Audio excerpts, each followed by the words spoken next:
And I told Daniel, my good friend, I said, Daniel, get that out of my face. I said, I've seen enough.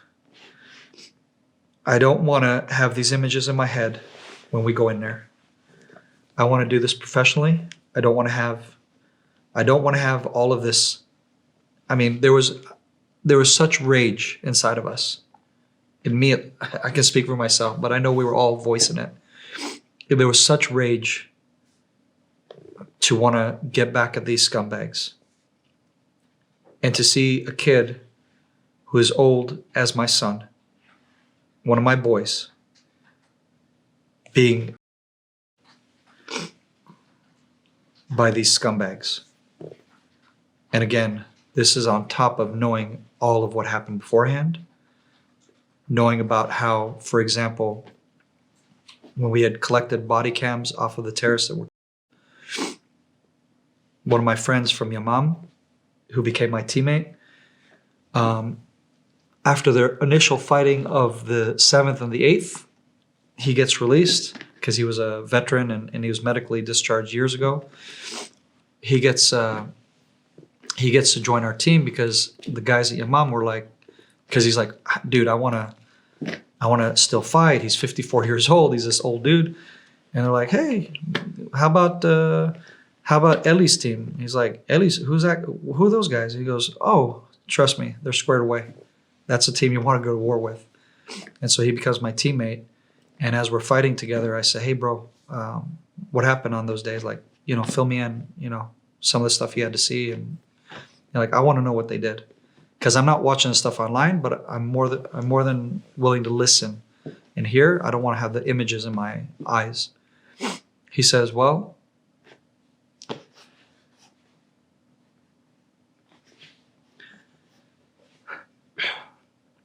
he says, here's what I witnessed. Took the body cam of one of these guys that we killed. And he goes, these monsters filmed it all. Gleefully filmed it all. They took a young couple who had a baby and they tied the couple forearm to forearm so they couldn't get away from the other spouse. And then they started to slowly take their time and torture them to death. Cut her off. Did all kinds of other humiliating things to her. Gouged the husband's eye out. More humiliating, awful things. Because again, I'm just going to give the light of what happened. And they said, and before they offed them, after hours of them, they took their little baby and put it in her and brought them alive for them both to witness the screaming baby and forced them to watch their baby by being in their own oven, and then they finished them. That's one case, one of hundreds of these civilians that were brutally murdered, tortured, killed. And the stuff that happened in Nova, your mind cannot conceive the evil. Taking spikes and spiking it into females' privates, basically her to death with a stake, a wooden stake, as she's tied to a tree and can't fight for herself or defend herself. Of course, after they first and humiliated her, etc., burning them alive, you name it. That is the kind of stuff that we witnessed, that we saw. We were just days after the Nova Festival, so I got to see with my team the carnage. Cars everywhere, riddled with bullets. Book bags of little kids thrown everywhere. You name it. And we provided security. I forgot about that. That was before the body retrieval mission. We provide security for the EOD guys to disarm all the booby traps that the terrorists had set. you pull a body, and then it would have like simple thing like a grenade that had the whatever you call it, the lever still on it. They just laid the body down, and like crude stuff like that. You just move the body and you're like, what was that? Boom, you're dead. Pick up a book bag, because they know as fathers, you're watching this and you're traumatized and you're like, oh my God, I need to put this aside, whatever. Evidence, and then boom, etc.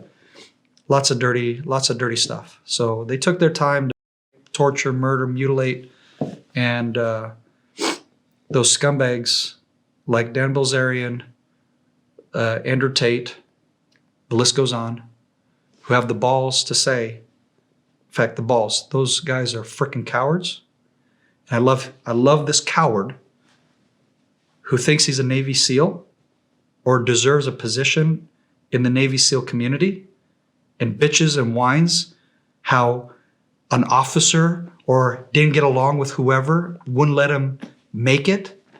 Tell me to my face, Mr. Dan Bilzerian, if you're hearing this, if you got real balls and you think you got what it takes to be a Navy SEAL, tell me to my face, an Israeli nobody, tell me to my face that we're exaggerating. Let's see if he's got real balls. It's easy to say we got a bunch of girls around you impressing them with your steroided muscles. Bro, go ahead. These guys are freaking cowards. And they go on national television. They go on all these, TV shows and get interviewed by who's who. Why does anybody give these scumbags a platform is beyond me. Why don't you interview the men or women who were there? You don't have to talk to me. Talk to anybody. Well, I'm glad that you're here to... That just puts so much more rage in me. Yeah, no, I can imagine. How dare these guys say, oh, the babies who are... That's an exaggeration? Oh, brother. You didn't see nothing. Yeah. And you guys don't know half of what happened. And they can shove that in their ear.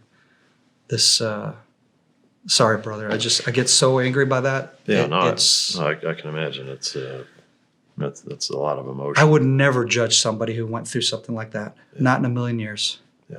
The audacity and the I think they're just anti-Semites. It's that simple. Yeah. I mean, to hear you cowards. Yeah. To hear you kind of walk through the things that you guys witnessed is it's I don't even know how to describe the emotion that I feel. Yeah. Just hearing you walk through it, it's just it's absolutely heartbreaking. Yeah. So every mission after that was it just got worse and worse. We were in some very, very nasty stuff, and so I guess from just miracles that I'm a sitting miracle right now in front of you, because honestly, it just got it got more and more hot, more and more intense, more and more threat to our lives. And how we made it out of Gaza for 2 tours and one in Lebanon, literally almost got killed in Lebanon, with just multiple mass casualty events, because that's one of the main things that my team does is we go to where the battle is. We don't leave the battlefield. We are literally, our FOB is 50 to 100 meters from the gun battles and the push of the military push to weed out the terrorists. And so every time there was a mass casualty event, we were supposed to be the ones who are the first ones there to get the boys out of there, and dead or alive.